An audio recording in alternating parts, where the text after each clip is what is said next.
তোমাদের রানী ধারাবাহিকে বহু বছর পর আবারও মুখোমুখি হয়েছে দুর্জয় এবং রানী। যদিও তাদের ভুল বোঝাবুঝি এখনও মেটেনি। এদিকে মেয়ে বেশ বড় হয়ে গিয়েছে।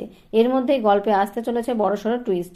তোমাদের রানী ধারাবাহিকের নতুন প্রমোতে দেখা যাচ্ছে রানী লুকিয়ে লুকিয়ে চিকিৎসা করছে পিকলুদার, অর্থাৎ যার জন্য তার এবং দুর্জয়ের জীবন সম্পূর্ণ ঘেটে গিয়েছে। আর সেই কথা জানতে পেরে যায় দুর্জয়। সে আবারও ভুল বোঝে রানীকে, ভাবে সে তার প্রেমিকের চিকিৎসা করছে। তখন রানী জানায় পিকলু সুস্থ হয়ে সব সত্যি সামনে আনবে। তখন আসলে লজ্জা পাবে দুর্জয় নিজেই ওকে ভুল বোঝার জন্য। এমন সময় দেখা যায় হাসপাতালে বেশ কিছু গুন্ডা আসে পিকলুকে খুন করার জন্য।